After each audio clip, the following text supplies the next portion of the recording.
I think finally I found a meaning to all of my research. I believe SWOT will create a lot of peace because we all need water. Now more than ever, it's important to recognize that water connects us all, and it might be the one thing that unites us all. You really see how hard your team has worked there. Yeah, we have a great team. We gel really well together. With scientists, we dream, and engineers make our science fiction dreams come true. And then collectively, we make this NASA magic that enables discoveries and for the good of humanity and science. It's magic indeed. We want to show you how some of SWOT's technology works, but to do that, Nadia and I had to go tap into our athletic skills for this one. Take a look.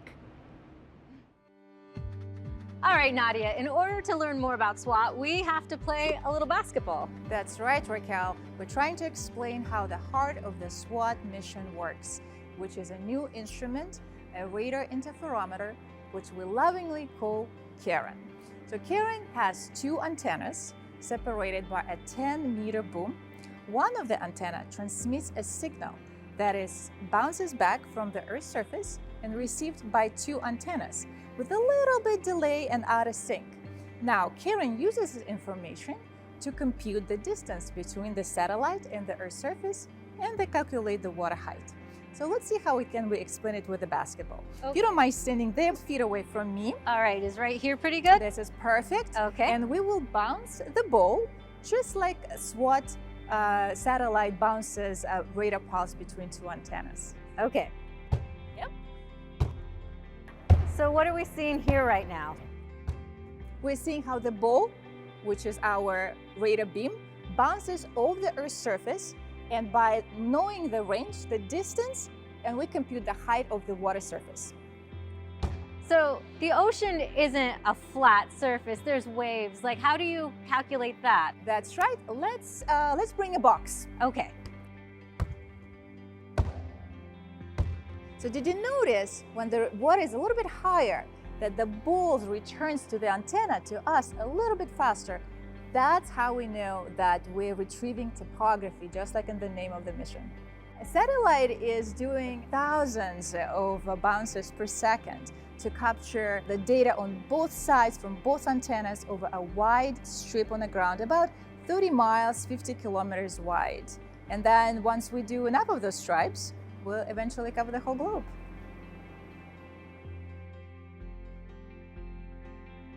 Nadia, I could really hear your excitement and passion for SWOT in that package. Why are you so excited for this new technology? Yeah, it's a really pivotal moment, I think, for our space science industry as we are testing new technology with SWOT. This is our first in-flight demonstration for the SAR interferometer, and this opens a new way of observing Earth water height. So yes, it is a pivotal moment, and I'm very excited about it.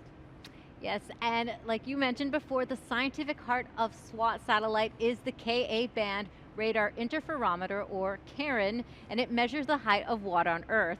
Jasmine is live at the Hawk's Nest to learn more about how the technology was built.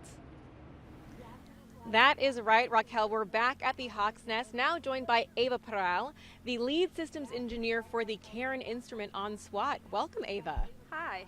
We are so glad to have you here. That launch just lit up the sky. What did you think? Oh, it was impressive, really impressive. It really was. It was beautiful. So you work on the Karen instrument. Can you tell me what sets that apart from other instruments? Yeah, so Karen is a radar, and NASA has launched radars before to study the ocean from space. But Karen is a very special type of radar. It's a radar interferometer. That means that the signal that bounces off the Earth is received simultaneously by two antennas. These two antennas are separated by a long distance, about half the size of a tennis court, and they have to be positioned very precisely to levels that are like micrometers. So we're talking about the width of a hair. So you can imagine that adds a lot of complexity to the SWOT mission, but it is that technology that enables the resolution and the accuracy that we're expected to achieve with SWOT of the Earth's water.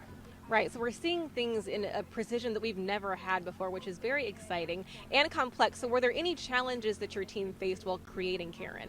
Yes, Karen has been pushing the envelope in many, many different fronts.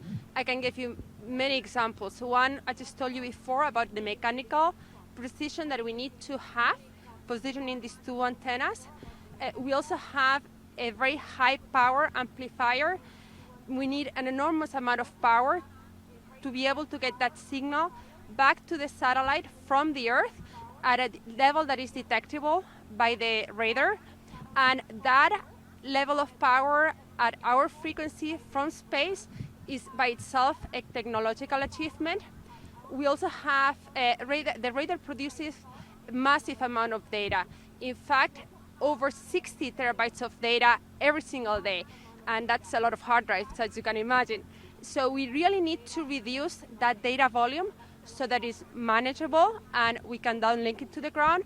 And for that, we're doing some fairly unique signal processing in the radar in space. So all of those are really achievements. Karen is a unique instrument and one of a kind. Right, it really is. You and your team should be very happy with this achievement. And Ava, you yourself have been working on this for a decade.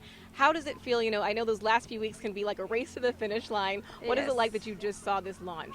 Well, for me, it's been my project since I started at JPL. It's been actually over 13 years. So this is really a very exciting moment for me. And myself and my team have been actually working very hard on what's coming ahead of us. Now that we're going to be getting the data from space, we need to make sure that the data is valid, it has the accuracy that we're expecting, and that's going to be a very difficult and critical task by itself. Right, but this is just the beginning. Ava, thank you